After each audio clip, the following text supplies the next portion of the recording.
All right, I'm going to go live on YouTube and Periscope.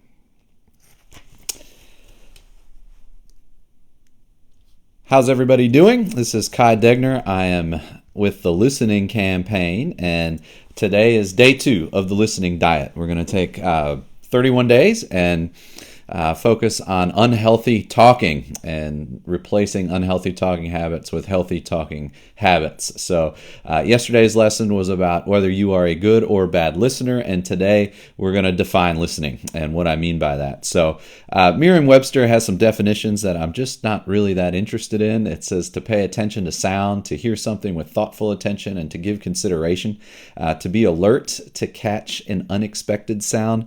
That is really, to me, pretty unfulfilling definitions of listening.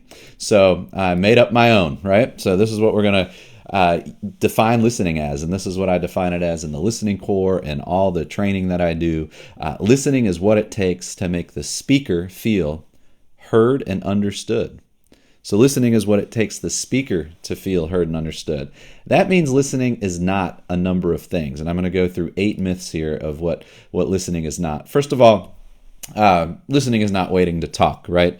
So you just sitting quietly for your chance to say what you want, that's not listening. That's obvious. But what might not be so obvious is that using that definition, just silently consuming is also not listening. That is not an adequate action to take, because even if you're taking notes and understanding everything and really understanding what the speaker says, unless you're projecting it back to them, you have not listened according to this definition. So listening is also not obeying. When someone says you're not listening to me, when they say you're not doing what I said, that's different. Following directions is different. It doesn't mean that you shouldn't follow directions, but that's not what listening is. Also, agreement. This is a big one. People confuse listening with agreement, or they think that if we listen to somebody, we are agreeing with them. That is not what I mean by listening at all. In fact, that worry that we might be misperceived to be agreeing with somebody keeps us from listening. It's especially the case when we talk about tolerance. If we talk to somebody whose values we really don't agree with, it can really be frustrating that our listening to them might be misperceived as tolerating some values we don't agree with. So that's not what I mean by listening, and it doesn't mean that we shouldn't listen to people whose values we'd rather not tolerate. Charitability or charitable. I do not mean listening as a simple feel-good, be nice exercise. Listening is strategic. It's difficult. It can help us get what we want. I'm not saying listening is just the nice thing to do here. I'm saying listening can help us in business, in sales, solve conflict, negotiate. So listening is a tool. It's not just something to be nice the way that I define it here.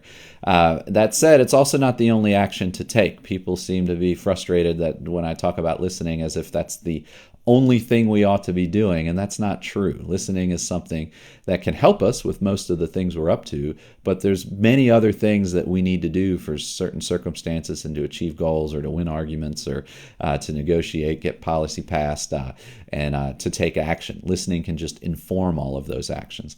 The last thing is that listening is not easy. And that's something we're going to focus on in the next episode or the next lesson. But the fact is that listening is not easy, and we'll get into that. The download for this lesson, if you subscribe to at listeningdiet.com and join, you'll be able to get the downloads for each of the 31 lessons. These videos are free, but remember that listening is a practice. So these downloads are combinations of information and resources, but also practices that you can take to put these lessons into practice at work and at home. So the preview for next time is I'll go over 33 traits of an effective listener. All of this content is also already immediately available in the Listening Core. The Listening Core is an annual membership. We have an international membership right now of people that are trying to create more listening in the world, and it's a really exciting group. So check out listeningcore.com if you'd like to get into that group. We don't only go over listening skills and habits. We talk about meeting and facilitation and all kinds of things. So thanks for listening. You can follow along while we do this live at facebook.com/listeningcampaign and visit the listening diet to get signed up. Thanks for listening.